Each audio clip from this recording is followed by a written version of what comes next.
So hello students, आप लोगों को फिर से स्वागत है लिमिट्स एजुकेशन के एक न्यू से वीडियो में। तो जैसा कि आपको पता ही होगा, अभी हमारा चल रहा है क्लास 8 का डायरेक्ट एंड इनवर्स वेरिएशन वाला चैप्टर, जिसमें कि मैं प्रीवियस वाले वीडियोस में डायरेक्ट वेरिएशन क्या होता है उसको भी समझा चुका हूं, और इसके रिलेटेड बहुत सारे क्वेश्चन को भी हम प्रीवियस वीडियोस में समझ चुके हैं। ओके, तो आज के इस वाले वीडियो में हम लोग क्या करने वाले हैं, इनवर्स वेरिएशन किसको कहा जाता है उसको हम देखने वाले हैं। ठीक है। अच्छा, तो सबसे पहले मैं बता दूं, इनवर्स वेरिएशन का मतलब यही होता है जहां पे कोई वाला पार्ट बढ़ रहा होगा तो कोई वाला पार्ट घट रहा होगा, यानी कि दोनों का उल्टा होता है। ठीक है। हाँ, मुझे पता है अब भी थोड़ा सा डाउट होगा, तो चलो सबसे पहले डेफिनेशन को पढ़ते हैं। डेफिनेशन क्या कहता है?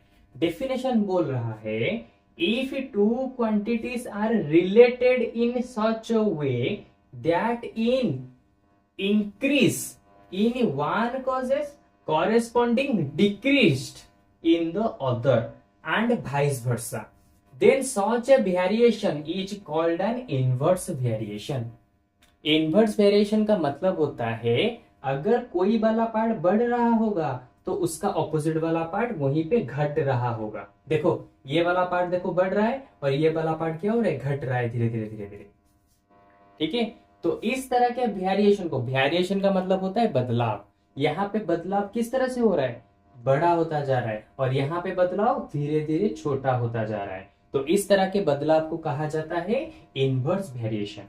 तो अभी तुम्हारा डाउट आएगा, तो फिर सर डाइवर्स डायरेक्ट वेरिएशन क्या होता है? तो उसके ऊपर भी एक छोटा सा क्वेश्चन ले जाता हूं। क्वेश्चन नहीं, एग्जाम्पल लेते हैं। देखो, सबसे पहले मैं लेता हूं number of chocolate.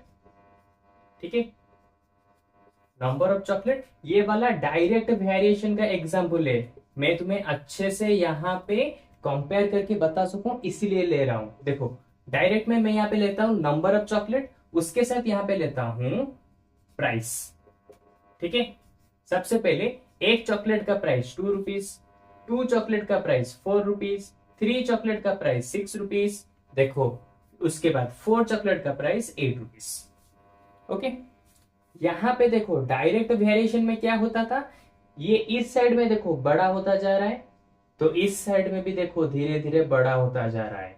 Direct variation में क्या होता है, अगर कोई एक साइड बढ़ रहा है तो दूसरा साइड भी बढ़ेगा।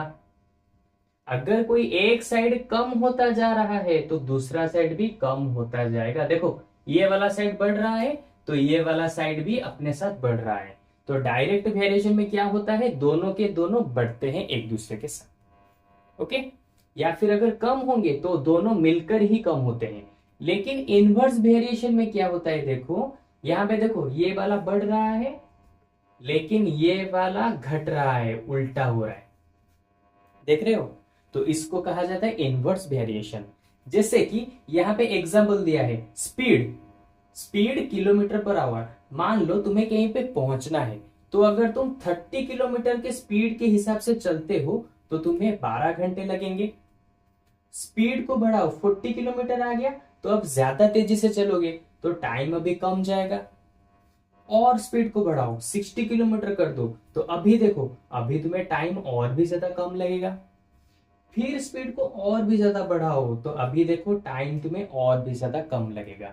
तो इस तरह के सिचुएशन में जहां पे एक वेरिएशन बढ़ रहा है, एक वेरिएशन बढ़ रहा है, दूसरा वाला डिक्रीज हो रहा है, इसको कहा जाएगा क्या, हमारा इनवर्स वेरिएशन। उसी हिसाब से अगर ये कम होता जाएगा, ठीक है, और ये बढ़ता जाएगा तो इसको भी क्या कहा जाएगा, इनवर्स वेरिएशन। इनवर्स वेरिएशन का मतलब सिंपली एक ही होता है, एक वाला बढ़ेगा तो दूसरा वाला कम होता जाएगा। डायरेक्ट वेरिएशन में क्या होता है, एक वाला बढ़ेगा तो दूसरा वाला भी उसी के साथ, दोनों साथ साथ बढ़ेंगे, लेकिन यहाँ पे ऑपोजिट में बढ़ते हैं। यहाँ पे ऐसे ऑपोजिट, यहाँ पे बिल्कुल सेम तरीके से नीचे आते हैं। ठीक है। तो ये था इन दोनों के बीच में कंपैरिजन करके मैंने बता दिया, तो इससे समझने में और भी ज्यादा आसानी होगी। ठीक है। अब चलो, अब कुछ इसके टेक्निकल टर्म्स के बारे में बात करते हैं। जैसे कि डायरेक्ट वेरिएशन में मैंने तुम्हें क्या बताया था, डायरेक्ट वेरिएशन में मैंने तुम्हें बताया था यहां पे जो एक्स वाई होता है ना, एक्स वाई जो होता है उनका डिवाइड करो, यानी कि एक्स बाय वाई करो, वो इक्वल टू के होते हैं। के यानी कि कांस्टेंट, यानी कि हमेशा इक्वल रहते हैं। ठीक है, अगर इसके बारे में अभी समझ नहीं आ रहा तो इसके पिछले वाले वीडियो, यानी कि अभी जो वीडियो देख रहे हो इसके पिछले वाले वीडियो को देख लो, वहां पे मैंने इसका मतलब बता दिया है।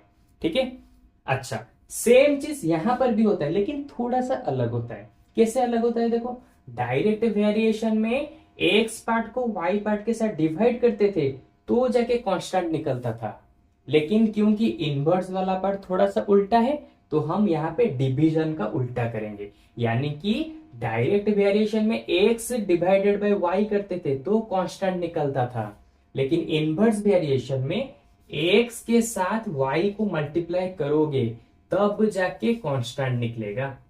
बहुत ही सिंपल सी चीज है। अब तुम्हें डाउट आएगा सर कैसे कांस्टेंट आएगा। कांस्टेंट का मतलब होता है कोई सेम नंबर आएगा। कैसे देखो, 30 इंटू 12 कितना होता है 360, 40 इंटू 9 कितना होता है 360, 60 इंटू 6 कितना होता है 360, 90 इंटू 4 कितना होता है 360। देखो यहाँ पे सब कुछ कांस्टेंट है। कांस्टेंट यानी कि कोई नंबर, जब देखो ये वाला एक्स पार्ट है ये वाला वाई पार्ट है, तो एक्स को वाई के साथ मल्टीप्लाई करोगे तो एक सेम नंबर आएगा, मैं पहले से ही बता चुका हूं। तो देखो मल्टीप्लाई करने पे सेम नंबर ही यहाँ पे निकल रहा है। ठीक है, तो डायरेक्ट वेरिएशन में जहां पे एक्स के साथ वाई को डिवाइड करते थे तो सेम नंबर यानी कि कांस्टेंट निकलता था, वहीं पे इनवर्स वेरिएशन में एक्स के साथ वाई को मल्टीप्लाई करोगे तब जाके तुम्हें यहाँ पे कांस्टेंट यानी कि के मिलेगा। ओके, तो ये था इनवर्स वेरिएशन किसको कहा जाता है, उसके ऊपर एग्जाम्पल, और मैंने इनवर्स और डायरेक्ट वेरिएशन दोनों के एग्जाम्पल लेके भी बता दिया जिससे कि तुम्हें और भी अच्छे से समझ आ गया होगा। ओके, तो ये था इनवर्स वेरिएशन किसको कहा जाता है, उसके ऊपर डेफिनेशन और उसके ऊपर ये छोटा सा एग्जाम्पल। अब इससे रिलेटेड बहुत सारे क्वेश्चन हैं जिसको हम इसके अगले वाले वीडियोस में करेंगे, क्योंकि अगर मैं एक ही वाले वीडियो में करने बैठूं तो बहुत लेंदी होगा वीडियो और समझने में भी बहुत ज्यादा दिक्कत आएगी। ठीक है, तो इसके नेक्स्ट वाले वीडियो में तुम्हें इनवर्स वेरिएशन के ऊपर बहुत सारे क्वेश्चन देखने को मिल जाएंगे और वहां से तुम इजीली इसे समझ भी सकते हो। ओके, हालांकि अभी भी समझ चुके हो, लेकिन इसके अगले वाले वीडियो में और भी अच्छे से समझ जाओगे। अगर कोई डाउट होगा तो, या फिर कैसे इनवर्स वेरिएशन वाले क्वेश्चन को सॉल्व करेंगे उसको भी समझ जाओगे, क्योंकि डायरेक्ट वेरिएशन को कैसे सॉल्व किया जाता है उसके क्वेश्चन को मैं पहले से बता चुका हूं प्रीवियस वीडियो में। अब नेक्स्ट वीडियो में इनवर्स वेरिएशन को कैसे सॉल्व करेंगे उसके ऊपर देखेंगे। ठीक है, तो चलो आज के वीडियो में बस इतना ही। मुझे लगता है कि बहुत ही अच्छे से तुम इस वाले कॉन्सेप्ट को समझे होगे, लेकिन फिर भी अगर डाउट है तो कुछ भी, यानी कि कुछ भी डाउट होगा तो कमेंट सेक्शन में सिंपली कमेंट कर दो। मैं क्या करूंगा उस डाउट के ऊपर एक स्पेसिफिक अलग से वीडियो बनाऊंगा जिससे तुम्हें समझने में भी आसानी होगी। ओके, तो आज के वीडियो में बस इतना ही। तो चलो मिलते हैं हमारे एक न्यू वीडियो में। Bye bye.